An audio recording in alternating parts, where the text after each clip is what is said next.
தங்கம் வாங்க ஈஸ்ட் ஹேம்லக்ஸ் விஜுவலர்ஸ்.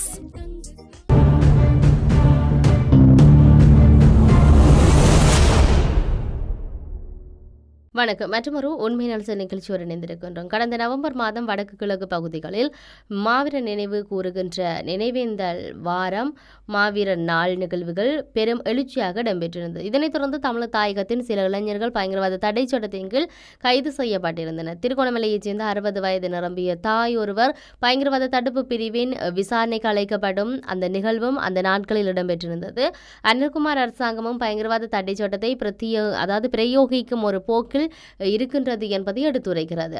இந்த நிலையில் பயங்கரவாத தடை சட்டம் தொடர்பில் தற்போதைய அரசாங்கம் இரட்டை நிலைப்பாட்டை கொண்டிருப்பதாக தென்படுகிறது. இந்த நாட்டில் பயங்கரவாத தடை சட்டத்தினால் பல இளைஞர்கள் யுவதிகள் பாதிக்கப்பட்டிருக்கிறார்கள். தங்கள் வாழ்க்கை முழுவதையும் சிறையில் கழிக்க நேரிட்டிருக்கின்றன. விசாரணை இல்லாமல் விடுதலையின்றி மிக நீண்ட காலங்களை சிறையில் பலியிட்டு விடுதலையாக்கிய போதும் இன்னமும் பலர் சிறைகளில் வாடிக்கொண்டிருக்கிறார்கள். தமிழினத்தின் கனவுகளை மற்றும் இளைஞர் சக்தியை சிறை கூடங்களில் அளிக்கின்ற ஒரு வாய்ப்பு பயங்கரவாத தடை சட்டத்தினூடாக நிகழ்த்தப்படுகிறது. பயங்கரவாத தடை சட்டம் என்றால் என்ன? பயங்கரவாத விசாரணை பிரிவு காவல்துறை மற்றும் பாதுகாப்பு அமைச்சுக்கு கைது செய்தல், விசாரணை செய்தல் மற்றும் ஒப்புதல் வாக்கு மூலம் பெற்றுக்கொள்ளல் என்பவை தொடர்பில் பரந்தளவிலான அதிகாரத்தை பயங்கரவாத தடை சட்டம் மற்றும் அவசரகால சட்ட விதிமுறை வழங்குகிறது. சந்தேகத்தின் அடிப்படையில் கைது செய்வதற்கான பிடியாணையை பிறப்பிக்க முடியும். விசாரணைக்காக ஒரு நபரை வெவ்வேறு இடங்களுக்கு கொண்டு செல்கையில் நீதிமன்ற வழிநடத்தலின்றி சொத்துக்களை முடக்க முடியும். சந்தேக நபரை தடுத்து வைப்பதன் கால எல்லையை 18 மாதங்களாக நீடிக்க முடியும். எனினும் பயங்கரவாத தடை சட்டத்தின் கீழ் தடுத்து வைக்கப்படும் ஒருவர் வழக்கு விசாரணையினை முடியும் வரை கால வரையறையின்றி எடுத்து வைக்கும் நிலையே நடைமுறையில் உள்ளது. கைதாகி சிறையில் உள்ள போது பாரிய கீழ்த்தரமான சித்திரவதைகள் இடம்பெறுகின்றன. நீதிமன்றங்களின் கவனத்துக்கு கொண்டு வருகின்ற சம்பவங்கள் மிகவும் அரிதாகவே இடம்பெறுகின்றன. நீதிமன்றங்களினாலும் பயங்கரவாத தடை சட்டத்தின் கீழ் கைது செய்யப்பட்டவர்கள் தொடர்பில் உரிய கவனம் செலுத்த அதிகாரமொன்றியும் அந்த நடவடிக்கைக்கு இணக்கம் செய்யும் நிலையே நடைமுறையில் இருக்குது. பயங்கரவாத தடை சட்டத்தை பொறுத்தவரையில் நீதிமன்றத்தை பாதுகாப்பு அமைச்சின் கீழ் செயல்படுத்தும் ஒரு நிறுவனமாகவே கருதுகிறது. சிறுபான்மை தமிழின மக்களுக்கான நீதி மறுத்து அவர்கள் மீதான மனித உரிமை மீறலை நியாயப்படுத்தியும் எதையும் செய்யும் அதிகாரத்தை இச்சட்டம் வழங்குகிறது. இனவாத தடை சட்டத்தை பயங்கரவாத தடை சட்டம் என்பது மனித உரிமைகளுக்கு எதிராக மிக மோசமான சட்டம் என்று அடிப்படை குற்றவியல் நீதி அமைப்புகள் முரணான சட்டம் என்றும் சட்ட வல்லுநர்களால் கூறப்படுகிறது. அண்மையில் இலங்கையில் தமிழரசு கட்சிக்கும் ஜனாதிபதி அனுகுமார் திசாநாயக்கவுக்கும் இடையில் சந்திப்பு ஒன்று இடம்பெற்றிருக்கிறது. இதில் பயங்கரவாத தடை சட்டத்தை நீக்க வேண்டும் என்று இலங்கை தமிழரசு கட்சி கோரிக்கை விடுத்திருக்கிறது.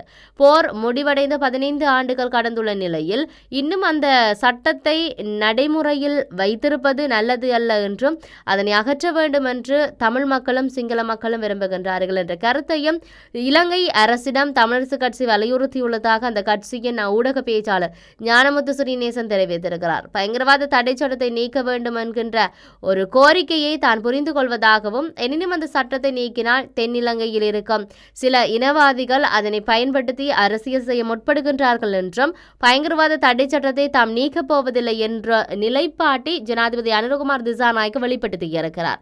இது ஏற்றுக்கொள்ளக்கூடிய கருத்துக்கள். கடந்த காலம் முழுவதும் பயங்கரவாத தடை சட்டத்தை நீக்க வேண்டும் என அது பாதகமானது, அதனால மக்களுக்கு பாதிப்பு என்பதை ஜேவிபி கூறி வந்தது. இன்றைய ஜனாதிபதி அனுகுமாரவே பயங்கரவாத தடை சட்டத்தை நீக்க வேண்டும் என்று அதுக்கான போராட்டத்தின் அழைப்பினை தனது முகநூலில் வெளியிட்டிருந்தார். அதே போல தேசிய மக்கள் சக்தி தம்முடைய தேர்தல் விஞ்ஞாபனத்தில் தேர்தல் பிரச்சாரத்தில் பயங்கரவாத தடை சட்டத்தை நீக்க வேண்டும், நீக்குவோம் என்ற வாக்குறுதியின் கோரிக்கையும் முன்வைத்திருந்தார்.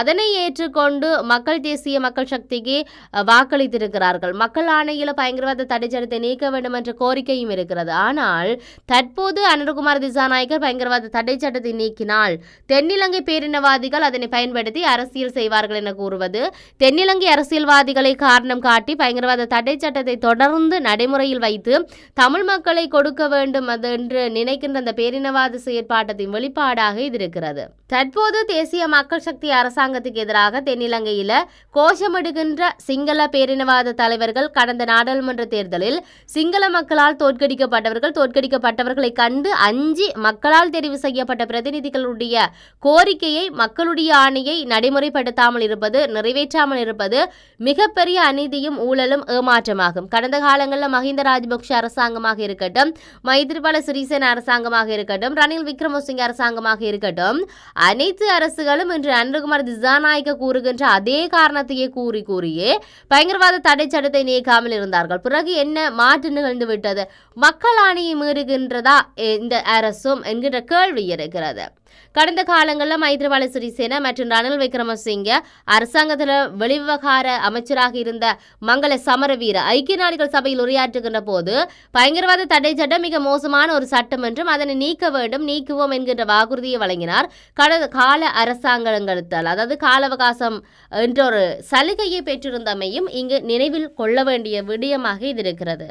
கடந்த காலத்தில் இலங்கை அரசுக்கு எதிராக ஆயுதமேந்தி போராடியவர்கள் என்ற வகையில் இலங்கை அரசினால் தடை செய்யப்பட்டு பல நெருக்கடிகளை எதிர்கொண்டவர்கள் என்ற அடிப்படையில் பயங்கரவாத தடை சட்டத்தினால் தமிழ் மக்களுக்கு ஏற்படும் பாதிப்புகளை புரிந்து கொள்ள முற்படுவதுதான் இந்த அரசு உண்மையிலேயே மாற்றம் என்கின்ற விடயத்தை நிறைவேற்றுவதற்கான அடிப்படையாகவும் வெளிப்படையாகவும் இருக்கும். உண்மையில் தேசிய மக்கள் சக்தியை தமிழ் தாயக பகுதி மக்கள் தெரிவு செய்தமைக்கான காரணம் அவர்கள் கொடுத்த வாக்குறுதிகள், தங்களுடைய தேர்தல் விஞ்ஞாபனத்தில் கொடுக்கப்பட்ட அந்த வாக்குறுதிகள். ஆனால் தற்பொழுது அந்த வாக்குறுதிகள் நிறைவேற்றப்படாமல் அவர்கள் ஆட்சி நகருகின்றது என்பதை பார்க்கக்கூடியதாக இருக்கிறது. இதிலும் குறிப்பாக தேசிய மக்கள் சக்தி ஆட்சி அமைத்து சில மாதங்களே ஆகின்ற இந்த நிலையிலும் இந்தளவு காலத்திலும் தமிழ் மக்கள் சார்ந்த எந்த ஒரு விஷயத்தையும் அவர்கள் பேசவில்லை, பகிரங்கமாக சொல்லவில்லை, அவர்கள் சார்ந்து தங்களுடைய கவனத்தை செலுத்தவில்லை என்ற மிகப்பெரிய குற்றச்சாட்டுகள் சமூகத்தில் எழுந்திருக்கின்றது. ஆகவே தேசிய மக்கள் சக்தியானது தமிழ் தாயகத்தை அதாவது தமிழ் மக்களை திட்டமிட்டு ஓரங்கட்டுவதாக தெரிவதாக முன்னாள் நாடாளுமன்ற உறுப்பினர் கோவிந்தன் கருணாகரன் சொல்லியிருந்ததையும் பார்க்கக்கூடியதாக இருக்கிறது.